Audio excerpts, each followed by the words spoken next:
Hello everyone. पिछली video में मैंने आपको बताया था कि किसी भी डिफरेंशियल इक्वेशन का सॉल्यूशन कैसे फाइंड आउट करते हैं, और उस पर हमने ये क्वेश्चंस भी किए थे काफ़ी सारे। कुछ एक एक्सरसाइज के क्वेश्चन थे और कुछ एक एग्जांपल्स के क्वेश्चन थे। आज हम इसकी करेंगे एक्सरसाइज जो बी है। पहले हम एग्जांपल्स करेंगे, फिर थोड़े जो एक्सरसाइज में क्वेश्चन है वो करेंगे, ठीक है। तो एक्सरसाइज बी में क्या है, इसमें हमारे पास इंटीग्रेटिंग फैक्टर का कॉन्सेप्ट है, ठीक है। हमने पढ़ा था कोई भी इक्वेशन, डिफरेंशियल इक्वेशन एग्जैक्ट कब होती है, जब curl M over curl Y equal होता है curl N over curl X के। तो इसमें हम पढ़ेंगे कि इंटीग्रेटिंग फैक्टर क्या होता है और इसका क्या ही फैक्ट पड़ता है किसी भी डिफरेंशियल इक्वेशन पे। पहले मैं आपको बताती हूँ इंटीग्रेटिंग फैक्टर होता क्या है। Integrating factor integrating factor of a differential equation is a factor such that if the equation is multiplied by it, the resulting equation is exact। तो इसका मतलब क्या हुआ कि कोई ऐसी टर्म होगी, उसको हम अगर किसी भी डिफरेंशियल इक्वेशन से मल्टीप्लाई करेंगे तो हमारे पास जो डिफरेंशियल इक्वेशन निकलेगी वो एग्जैक्ट होगी। मान लो कोई भी डिफरेंशियल इक्वेशन है, जैसे कि इसी को मान लो y dx minus X D Y. अगर हम इसके इंटीग्रेटिंग फैक्टर से हमारे पास बताया कि 1/x², शो, इसमें तो हमें क्वेश्चन है कि शो करना है कि 1/x² इसका इंटीग्रेटिंग फैक्टर है। क्वेश्चन हमारे पास इस तरह से होंगे, बट मैं आपको ऐसे ही समझा रही हूँ कि इंटीग्रेटिंग फैक्टर होता क्या है। जैसे कि मान लो अगर हम इस इक्वेशन से 1/x² को मल्टीप्लाई करें तो हमारे पास क्या होगा, ये इक्वेशन बन जाएगी एग्जैक्ट डिफरेंशियल इक्वेशन। और उसका पता हम कैसे करेंगे, पहले हम इसको 1/x² से मल्टीप्लाई करेंगे और फिर हम निकालेंगे curl M over curl Y और curl N over curl X. अगर वो दोनों इक्वल आए, दैट मीन्स 1/x² क्या है, इस डिफरेंशियल इक्वेशन का इंटीग्रेटिंग फैक्टर। और हमेशा याद रखें, किसी भी डिफरेंशियल इक्वेशन के infinite number of integrating factor हो सकते हैं, ठीक है। तो अब मैं आपको बताती हूँ क्वेश्चन किस टाइप से आएंगे आपको। ये क्वेश्चन 2024 में आया था। इस क्वेश्चन में क्या है, show that 1/x² is an integrating factor of the equation y dx minus X D Y is equal to 0। Also solve it. Solve it का मतलब मैंने बताया था कि क्या होता है, सॉल्यूशन फाइंड आउट करना, ठीक है। तो सबसे पहले हमारे पास बोला show that 1/x² is an integrating factor of this equation. तो हमको क्या करना पड़ेगा, मैंने बताया कि इंटीग्रेटिंग फैक्टर एक ऐसा फैक्टर होता है जब हम उस फैक्टर से इस इक्वेशन को मल्टीप्लाई करें तो ये एग्जैक्ट हो जाएगी। दैट मीन्स अगर हम 1/x² को इस पूरी इक्वेशन से मल्टीप्लाई करेंगे तो हमारे पास ये इक्वेशन एग्जैक्ट बन जाएगी। और हमें उसका पता कैसे चलेगा कि एग्जैक्ट बन गई है, तो उसके लिए मैंने आपको एक कंडीशन बताई है। कोई भी इक्वेशन एग्जैक्ट कब होती है, जब curl M over curl Y is equal to curl N over curl X, ठीक है। तो हम करते हैं पहला क्वेश्चन, ठीक है। सबसे पहले हम देखते हैं जो हमारे पास इक्वेशन दी है ये है एग्जैक्ट या नहीं है। हमारे पास इक्वेशन क्या है, y dx minus X D Y, X D Y is equal to 0। और एग्जैक्ट देखने के लिए हम क्या देखते हैं, पहले हम कंपेयर करेंगे किस इक्वेशन से, m dx plus n dy is equal to 0। तो इसमें हमारे पास m क्या आ गया, m is equal to y, और n क्या आ गया, माइनस ऑफ x, ठीक है। तो हमें क्या फाइंड आउट करना, हमें क्या प्रूव करना पड़ता है, curl m over curl y बराबर है curl n over curl x। तो सबसे पहले हम फाइंड आउट करेंगे curl m over curl y, ठीक है। Curl m over curl y कैसे फाइंड आउट करेंगे, कर्ल m का मतलब पार्शियल डिफरेंशिएशन करेंगे हम m की, जो ये m है विद रिस्पेक्ट टू y। तो y की partial differentiation with respect to y कितनी होगी, 1। अब हम करेंगे curl n over curl x। n क्या है हमारे पास, माइनस एक्स। n की differentiation with respect to x। x की डिफरेंशिएशन जब हम विद रिस्पेक्ट टू x करेंगे दैट मीन्स 1 आएगी और साथ में माइनस भी है, तो -1। तो हमारे पास एक 1 आ रहा है और एक -1 आ रहा है। तो इसका मतलब क्या है, curl m over curl y is not equal to curl n over curl x, ठीक है। तो इसका मतलब क्या है, जो हमारे पास given equation is not exact, ठीक है।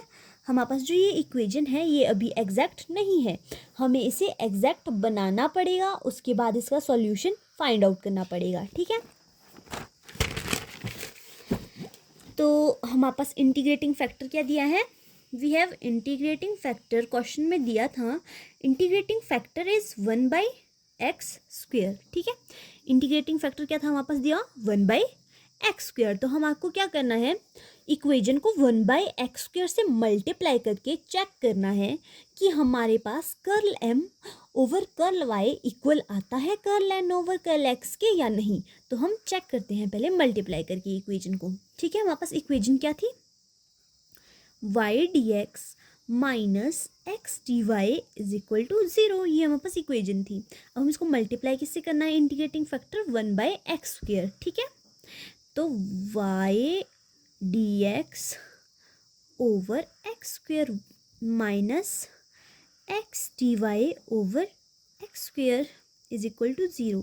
एक x से एक x कैंसिल आउट हो गया, हमारे पास इक्वेशन क्या बची, y over x² dx minus 1 over x D Y is equal to 0। ठीक है, अगेन अब हम किसके साथ इस इक्वेशन को कंपेयर करेंगे, मल्टीप्लाई कर दिया इंटीग्रेटिंग फैक्टर से, इंटीग्रेटिंग फैक्टर से मल्टीप्लाई करने के बाद हमें पता है कि ये इक्वेशन क्या है, एग्जैक्ट बन गई होगी, एग्जैक्ट बन गई होगी। और जब कोई इक्वेशन एग्जैक्ट होती है तो हमें क्या पता है कि curl m over curl y किसके इक्वल आ जाता है, curl n over curl x के। तो इसके लिए सबसे पहले हमें क्या करना पड़ेगा, जो ये इक्वेशन गिवन इक्वेशन है इसको कंपेयर किसके साथ करते हैं हम, सबसे पहले m dx plus n dy is equal to 0। ठीक है, जब हम कंपेयर करेंगे तो हमारे पास m क्या आ जाएगा, m dx y upon x², m is equal to y upon x² और n क्या आ जाएगा, n dy minus 1 over x आ गया। अब हम फाइंड आउट करेंगे सबसे पहले curl m over curl y, curl m over curl y, curl m over curl y कितना आ जाएगा, हम जो ये हमारे पास m है इसकी पार्शियल डिफरेंशिएशन कर रहे हैं with respect to y, y के विद रिस्पेक्ट टू करें दैट मीन्स जो बाकी टर्म्स है वो एज अ कांस्टेंट ट्रीट होगी, 1/x² को हम कांस्टेंट रखते हैं।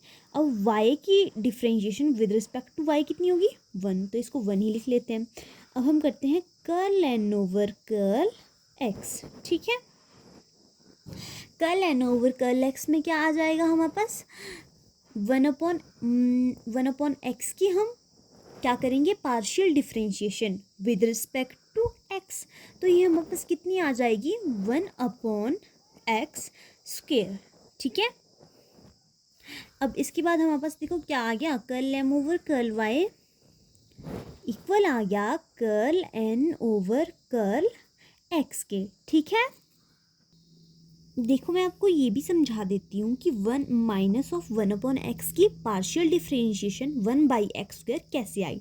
ठीक है, थोड़ा इधर को बताएं, हमारे पास क्या है -1/x। ठीक है, इसको हम क्या लिख सकते हैं, माइनस x की पावर -1। ठीक है, ऊपर चला गया ना तो -1 होगी इसकी पावर। जब हम डिफरेंशिएशन करते हैं आपको पता है फॉर्मूला क्या होता है, अगर हमारे पास जैसे कि मान लो x raise to power n होगा तो वो क्या हो जाता है n x की पावर n-1। हमारे पास यहाँ पे x की जगह -x है और n की जगह क्या है हमारे पास -1। ठीक है, तो -1 सामने आ जाएगा, माइनस इंटू माइनस क्या है प्लस का हो जाएगा, ये प्लस का x बन जाएगा और यहाँ पे -1 था ना तो n से हम -1 एक और करते हैं तो ये कितना हो जाएगा -1 -2, तो इसका मतलब 1/x²। ठीक है, तो मतलब -1/x की पार्शियल डिफरेंशिएशन कितनी आ गई 1/x²। तो दोनों क्या हमारे पास इक्वल हो गए, दैट मीन्स जब हमने इस इक्वेशन को मल्टीप्लाई किया 1/x² से, किससे मल्टीप्लाई किया 1/x² से, तब हमारे पास क्या हुआ, ये curl m over curl y equal आया curl n over curl x के। ठीक है, curl m over curl y किसके इक्वल आ गया, curl n over curl x के। तो इसका मतलब क्या है, जो हमारे पास गिवन इक्वेशन है ये अब एग्जैक्ट प्रूव हो गई है। एग्जैक्ट, तो इसका मतलब हमारे पास प्रूफ क्या हुआ कि जो हम आपको बोला था show that 1/x² is an integrating factor of this equation, ठीक है, कि 1/x² क्या है, इंटीग्रेटिंग फैक्टर है इस इक्वेजन का। तो हमने प्रूफ कर दिया इक्वेजन हमारे पास, जब हमने 1/x² से मल्टीप्लाई किया तो इक्वेजन एग्जैक्ट प्रूफ हो गई। दैट मीन्स इसीलिए हमारे पास क्या हो गया, 1/x² is an integrating factor of equation, ठीक है। अब हमारे पास क्या बोला है, also solve it. Solve it का मतलब है क्या है कि सॉल्यूशन फाइंड आउट करना है। तो हमारे पास क्या आ जाएगा, solution of given equation, solution of given equation is, तो सॉल्यूशन के लिए मैंने आप लोगों को क्या बताया है, इंटीग्रेशन ऑफ mdx, y को कांस्टेंट रख के integration of mdx plus integration of n terms in n not containing x, ठीक है, इसको dy के इज इक्वल टू c। तो हमारे पास m क्या था, m क्या निकाला था हमने, m is equal to Y over x²। तो m की जगह हम क्या भरेंगे, y ओवर x² की इंटीग्रेशन, y को रखेंगे कांस्टेंट, ठीक है, plus integration terms in n not containing x। तो हमारे पास n में क्या टर्म थी, -1/x, और जिसमें x तो है, दैट मीन्स हमारे पास n में कोई भी ऐसी टर्म नहीं है जिसमें कि x ना हो, तो इसमें 0 इज इक्वल टू c, ठीक है। तो अब y को तो एज अ कांस्टेंट ट्रीट करना है, तो y को हम बाहर निकाल लेंगे, इंटीग्रेशन किसकी होगी, x⁻² dx is equal to c। तो ये क्या आ जाएगा, y इंटू x⁻, आपको पता है इसमें एक ऐड हो जाती है पावर, और अपॉन में भी वही पावर आ जाती है, सॉरी -1 थी, इज इक्वल टू c, ठीक है।